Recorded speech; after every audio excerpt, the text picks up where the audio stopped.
Pour moi, je pense avoir compris que la rosée qui s'évapore le matin des plantes et tout, et qui est posée sur toutes les petites feuilles et les petites fleurs et les troncs, c'est des créations, c'est les œuvres d'art de la nature, des végétaux alliés aux éléments.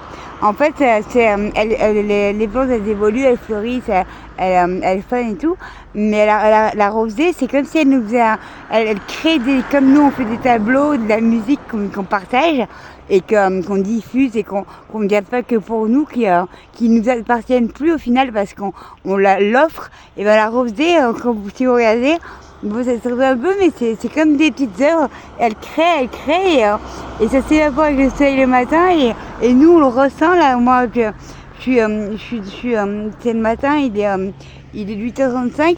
Je suis allée voir le lever de soleil à 6h48 et j'ai pas eu froid tout de suite, mais à partir du moment où le soleil s'est levé, j'ai commencé à avoir très froid et je comprenais pas et j'ai essayé de réfléchir et j'ai compris qu'en fait c'est parce que le soleil fait son travail et il fait s'évaporer les créations des végétaux, la rosée. Il y a des éléments, la rosée, et la rosée est en mouvement en fait. Et elle s'évapore, donc l'eau se transforme en vapeur et monte au ciel, descend, je sais pas où là. Mais en tout cas, mon corps le sent et c'est pour ça que j'ai froid.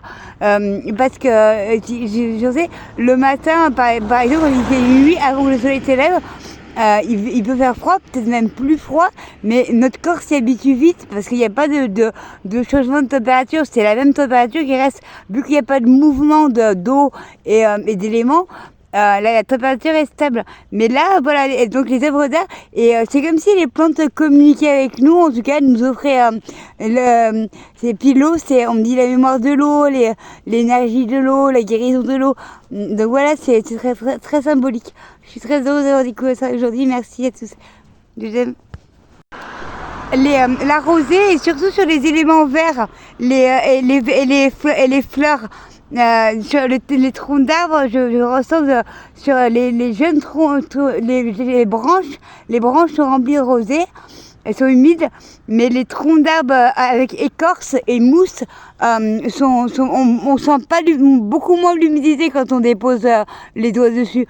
On n'a pas de gouttes d'eau, alors que sur voilà, ce qui est vert, donc je pense qu'il y a comme moi qui commençais l'éveil et qui ai besoin de beaucoup communiquer et qui vous poste beaucoup de choses, tout ce que j'apprends, tout ce que je truc, parce que c'est merveilleux de découvrir et de partager.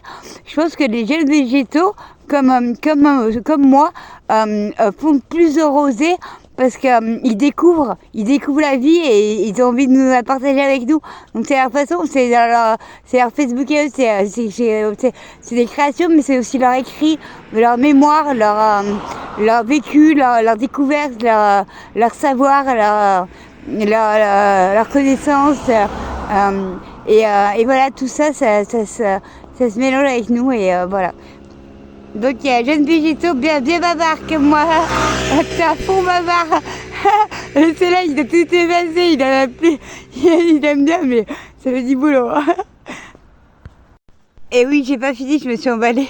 Ce que je veux dire, du coup, par contre, les arbres, les troncs d'arbres ont pas de rosée liquide. Ils sont humides à l'intérieur, toujours, oui. Mais du coup, c'est comme ceux qu'on dit qu'ils se sont éveillés avant. Il n'y a pas de avant ou après. Mais c'est comme ceux qui ont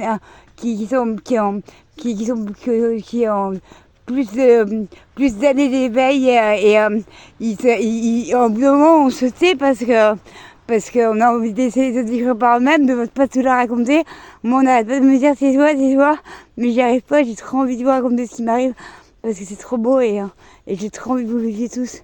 Mais les arbres sont beaucoup plus silencieux que l'herbe, visiblement, que les feuilles, parce qu'ils ont la sainteté, ils ont la sagesse, ils ont la paix, ils ont la sérénité, ils ont le savoir que tout est bien et que tout ira bien. Et donc ils sont rassurés, ils n'ont plus besoin de le communiquer, ils savent que c'est et que ça sera pour toujours. Donc nos chouettes.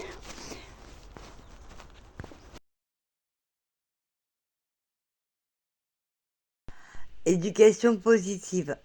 Ce n'est pas réprimander ou donner des ordres, c'est dire maintenant il y a ça qui existe, là il y a la route par exemple, danger, qu'est-ce qu'on fait? Qu'est-ce que voilà, c'est mettre un cadre. Il n'est pas question de punition.